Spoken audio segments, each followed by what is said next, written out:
DCM ಹುದ್ದೆಗಾಗಿ ಒಂದೇ ಸಮುದಾಯದ ನಾಯಕರ ನಡುವೆ ಪೈಪೋಟಿ ಜೋರಾಗ್ತಾ ಇದೆ.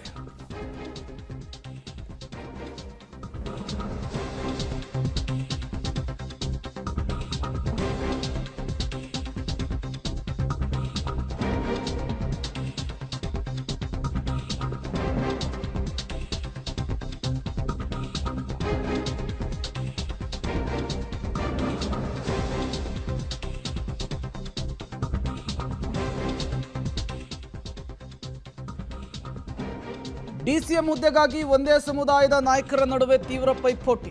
ಮುಸ್ಲಿಂ ಸಮುದಾಯದಲ್ಲಿ ಜಮೀರ್ ಪರ ಸಿದ್ದರಾಮಯ್ಯನವರ ಒಲವು, ಡಿಕೆಶಿ ಬಣದಿಂದ ಹ್ಯಾರಿಸ್ ಹಾಗೂ ಯುಟಿ ಖಾದರ್ ಅವರ ಹೆಸರು ಮುನ್ನೆಲೆಗೆ ಬರ್ತಾ ಇದೆ.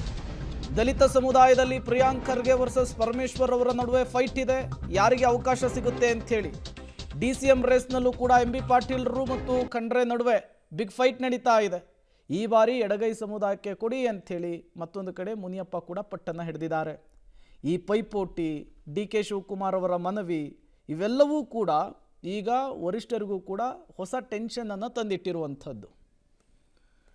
ಡೀಟೇಲ್ಸನ್ನು ಕೊಡೋದಕ್ಕೆ ಸುಖೇಶ್ ನೇರ ಸಂಪರ್ಕದಲ್ಲಿ ಜಾಯ್ನ್ ಆಗಿದ್ದಾರೆ. ಸುಖೇಶ್, ಇನ್ನೂ ಕೂಡ ಡಿಸಿಎಂ ಹುದ್ದೆಯ ಸೃಷ್ಟಿಯ ವಿಚಾರದಲ್ಲಿ ವರಿಷ್ಠರು ಕ್ಲಾರಿಟಿಗೆ ಬಂದಿಲ್ಲ. ಅದರ ನಡುವೆ ತೀವ್ರ ಪೈಪೋಟಿ ಪ್ರಬಲ ನಾಯಕರುಗಳ ನಡುವೆನೇ ನಡೀತಾ ಇದೆ. ಈ ಕ್ಲಾರಿಟಿಗೆ ಬರದೇ ಇರೋದಕ್ಕೆ ಕಾರಣ ಈ ಪೈಪೋಟಿ ಕೂಡ ಒಂದು ಕಾರಣ ಆಗಿರಬಹುದಾ? ಪ್ರೇಮ್, ಪೈಪೋಟಿ ಶುರುವಾಗಿರುವಂತದ್ದು ಡಿಸಿಎಂ ಹುದ್ದೆಯ ಸೃಷ್ಟಿ ಇದೆ ಅನ್ನುವಂತ ಮಾತು ಮುನ್ನೆಲೆಗೆ ಬಂದ ನಂತರದಲ್ಲಿ. ಆದ್ರೆ ನಾಯಕರ ಮಟ್ಟದಲ್ಲಿ ಡಿಸಿಎಂ ಹುದ್ದೆಯ ಸೃಷ್ಟಿಯ ವಿಚಾರದಲ್ಲಿ ಇನ್ನೂ ಕ್ಲಾರಿಟಿ ಇಲ್ಲ, ವಿಸ್ತಾರ ಪ್ರಸ್ತಾಪ ಇಲ್ಲ ಅನ್ನುವಂಥದ್ದು. ಇಲ್ಲೊಂದ್ ಕಡೆ ಮುಖ್ಯಮಂತ್ರಿ ಆಗ್ತಿರುವಂತಹ ಡಿಕೆ ಶಿವಕುಮಾರ್ ಅವರ ಒತ್ತಾಯ ಏನಿದೆ ಅಂದ್ರೆ ಡಿಸಿಎಂ ಹುದ್ದೆ ಸೃಷ್ಟಿ ಬೇಡ ಅನ್ನುವಂಥದ್ದು, ಅದು ಕಾರಣ ಇರ್ಬೋದು. ಆ ನಂತರದಲ್ಲಿ ಒತ್ತಡಗಳು ಜಾಸ್ತಿ ಆದ್ರೆ ಹಾಗೆ ಇರುತ್ತೆ ಅಂತ ಹೇಳಲಿಕ್ಕಾಗಲ್ಲ. 2 ರಿಂದ 3 ಡಿಸಿಎಂ ಹುದ್ದೆಯ ಸೃಷ್ಟಿ ಆಗ್ಬೋದು. ಆದ್ರೆ ಕೆಪಿಸಿಸಿ ಅಧ್ಯಕ್ಷರು ಯಾರು ಅನ್ನೋದು ಪ್ರಮುಖವಾಗುತ್ತೆ. ಕೆಪಿಸಿಸಿ ಅಧ್ಯಕ್ಷರಾಗಿ ಏನಾದರೂ ಸತೀಶ್ ಜಾರಕಿಹೊಳಿ ಅವರೇ ನೇಮಕ ಆದರೆ ಮುಂದೆ ಒಬಿಸಿ ಅವರು ಕೂಡ ಡಿಸಿಎಂ ಹುದ್ದೆಗೆ ತರಬೇಕು ಅನ್ನುವಂಥ ಮತ್ತೊಂದು ಸುತ್ತಿನ ಚರ್ಚೆಗೆ ಅದು ಕಾರಣ ಆಗ್ಬೋದು. ಹಾಗೇನಾದರೂ ಲಿಂಗಾಯತ ಸಮುದಾಯದವರಿಗೆ ಕೆಪಿಸಿಸಿ ಹುದ್ದೆ ಸೃಷ್ಟಿ ಆಯಿತು ಅಂದರೆ, ಅವಕಾಶ ಸಿಕ್ತು ಅಂದರೆ ಸಹಜವಾಗಿ ಅಲ್ಲಿ ಒಬಿಸಿ, ಮುಸ್ಲಿಂ ಮತ್ತು ದಲಿತ ಈ ರೀತಿಯ ಬೇರೆ ಒಂದು ಲೆಕ್ಕಾಚಾರಗಳು ಕೂಡ ಶುರು ಆಗ್ಬೋದು. ಹಾಗಾಗಿ ಸದ್ಯಕ್ಕೆ ಯಾರು ಕೆಪಿಸಿಸಿ ಆಗ್ತಾರೆ ಅನ್ನೋದ್ರ ಮೇಲೆ ಹಾಗೆ ನೋಡೋಕೋದ್ರೆ ಸತೀಶ್ ಜಾರಕಿಹೊಳಿ ಅವರೇ ಆಗಿದ್ದೇ ಹೌದಾದ್ರೆ ಇಲ್ಲಿ ದಲಿತ ಸಮುದಾಯ, ಮುಸ್ಲಿಂ ಸಮುದಾಯ ಹಾಗೂ ಲಿಂಗಾಯತ ಸಮುದಾಯಕ್ಕೆ ಉಪಮುಖ್ಯಮಂತ್ರಿ ಸ್ಥಾನ ಕೊಡಬೇಕಾಗುತ್ತೆ.